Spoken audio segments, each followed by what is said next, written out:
so he took it upon himself to come in and make sure that all my food was dated and that everything was boxed, and he could see my frustration and me being frantic.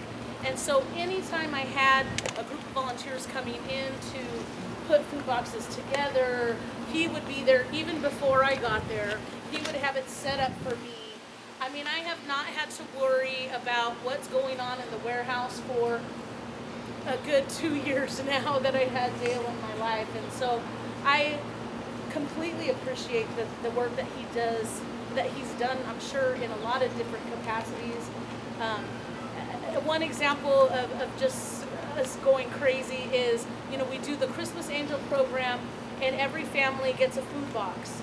And one year we used to give out gift cards, and one year they decided a month before Christmas that we were going to go ahead and give out food boxes this year.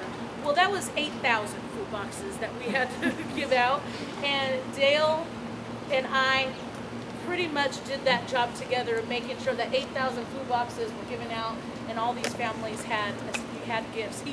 He made up probably the full 8,000 boxes, at least making them up for me and helping me get volunteers in. So it's a big loss for me, and I do appreciate him, and I have been saying for months and months, and even the last year, that I wanted to do something very special for him because he's very special to me, and I've been wanting to. So I am today going to present this plaque to Diane so that she can put this up, because I appreciate him and I will miss him. And I have not even been to the warehouse because I can't even imagine of what I have to get started over there on my own.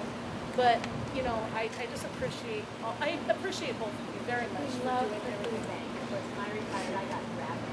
Yes. Yes. She had to go. Favorite thing was Yes, at Christmas. It was always there. when he was a child, I got this. When he was a child, he used to snag his little small stuffed animal and have it from his pocket. I mean, he worked harder than any other staff member there. He was there before we got there, and he was there after we left. You know, he made sure we were all taken care of, and he made sure that the families always had what they needed. And he was my angel, definitely, and he hopefully will continue to be, because I need the faith and the help. So thank you so much. I love you guys very much. Love you.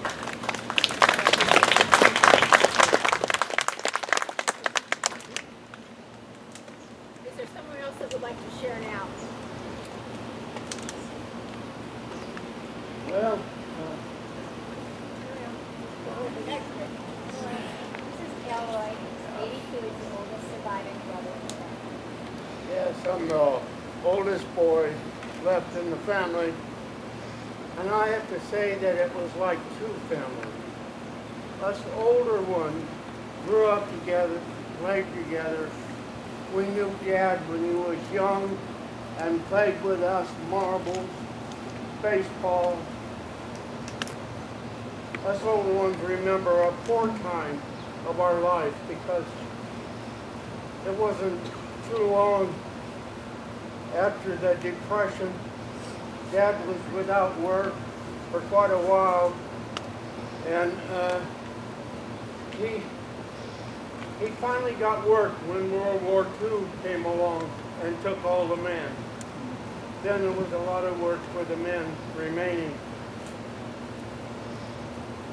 But I don't know too much about the last four younger than me, because I was gone working on a newspaper quite a few miles away from home, and so I didn't have a chance to grow up and play, do things together with these younger ones. But I have really got to know them now, and this reunion has been good for me. Dale is responsible, even though it took his death to draw us together. We are together, and I'll remember a lot of things about the younger ones. And I really praise Dale because he did everything to try to keep the younger ones together, and he sent me the phone numbers of the younger ones and the addresses if he had them. And I'm so thankful for that now. I wish it would have happened a lot sooner when he was alive. Thank you. You would have loved this.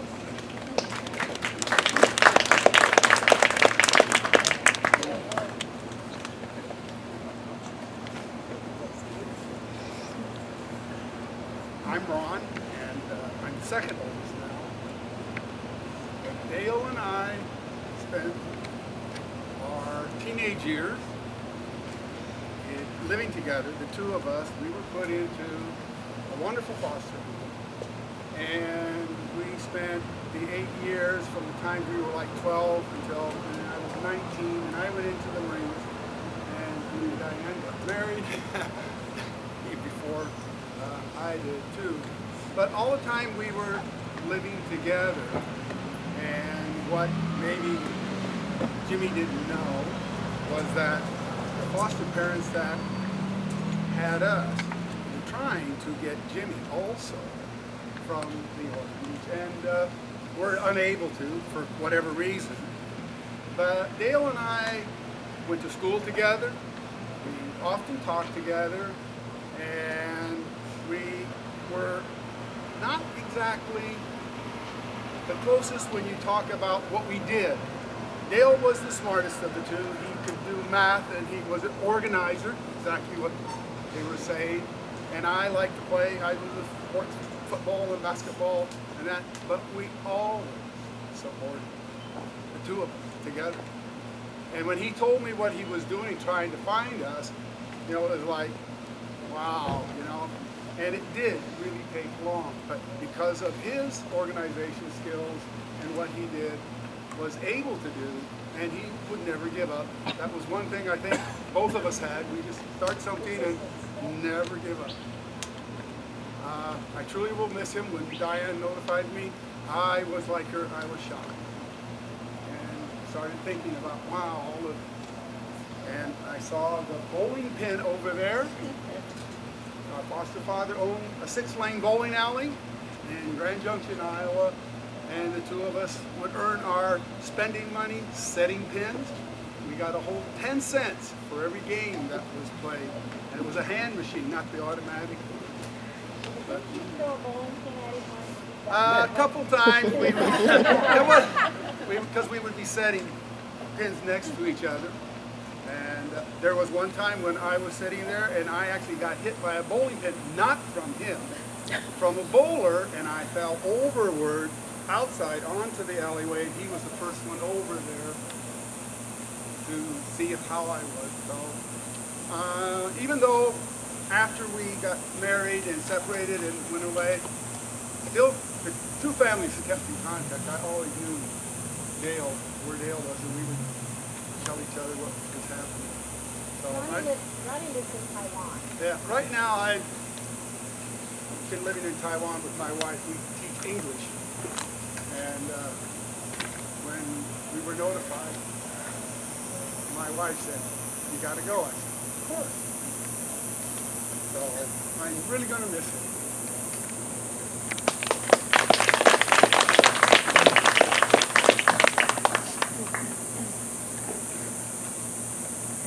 My name's Steve Nunn, and I'm not a member of the family. I'm the president of the Homeowners Association. And that's how I got to know Dale, being a homeowner. It's sort of out of self-defense running for the board so I wouldn't get those messages to do this and that I wasn't doing. Dale and I were on the board, so I don't know, so I might remember 7 years together, 5, 6, 7 years together. And he always was secretary, and he'd always let me think I was president. Those minutes were put out so fast, I thought he wrote the minutes. And he always voted when we would approve the minutes. If they looked fine to him, and everybody would vote. But actually, in meeting Dale and along in kind of the professional volunteerism that we were doing, I just thought he was this old curmudgeon. And he was. And he's stubborn, yeah, got that. And he let you know how it was and how he thought it should be. That was that. But beneath that curmudgeonry was silver and gold.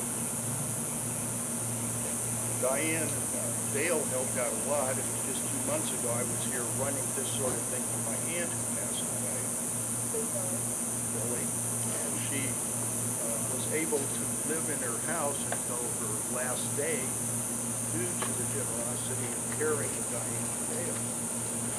Dale would never talk about that.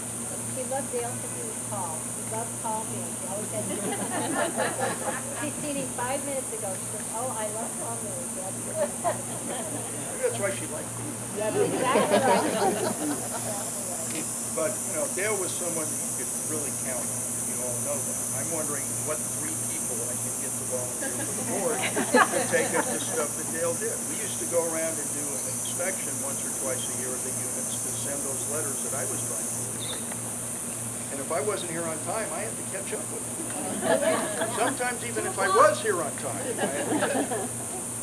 But, you know, he was really a service to this homeowners association and community. And he was a lot of what we have run. And the board met last week, and it's all a blur to me, not as much as to you. And we are planning on having a Dale's bench somewhere here in the common area. And you do know I talked to Slider Dale. I want to get into them over she never came down. We were different people. She had a very immaculate house, very well designed. She'd come down to my house. I think it made her nervous. We had too much stuff on the wall. And Jennifer was over sewing one time. And she said, you're letting her sew in that machine? I said, yes. What if she breaks with it? We get it fixed. So I don't know if Jennifer ever lose that thing. No, we just different people we did that. Probably over cash. We had cash. I don't know. Yeah. So it was a nice lady. She loved you guys too, so, you know, and that was kind of my piece to say that, you know, I only knew Dale in the last 5 or 7 years and didn't know all this history about the family. He never really mentioned it. He didn't talk much about himself. I only learned about the salvation one day when a bunch of bags with chips and stuff appeared. Oh, yeah. Like, please take these home. It's called Cheetos, and there's somebody there for every No. But obviously Dale was a rich and very light, set of life. It was just the last 2 years. He had a heart attack 4 years ago, kind of floating down, and then last year he had what they call AAA. Thank you. Yeah, you know. And that didn't slow him down much. He was only in the hospital one night, but sent him home. My great niece had to race down and get his meds because he wouldn't take the pain meds to the hospital. But by the time he got home, I was ready to be back to the hospital. Real stubborn. And he's 1 year free of smoking. After 53 years. 53 years. Yeah. 3 years after the heart attack. That's why the vascular surgeon said I could do it. There was no use to smoking. They focused. All the nagging we did all the years did away. Thank you.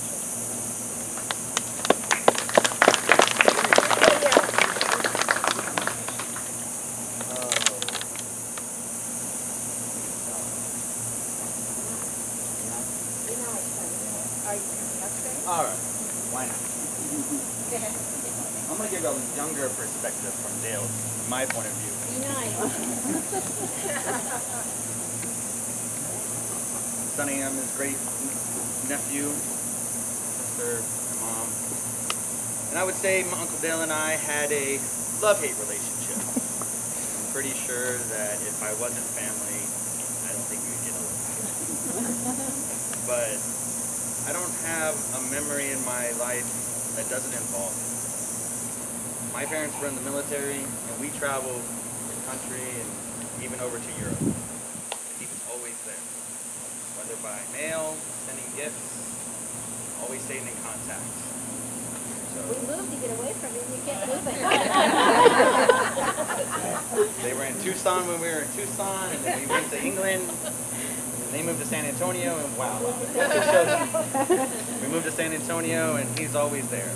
And I can remember being a kid and always wondering, yay, we're going over to the sewing lady's house. How fun that is for a young boy.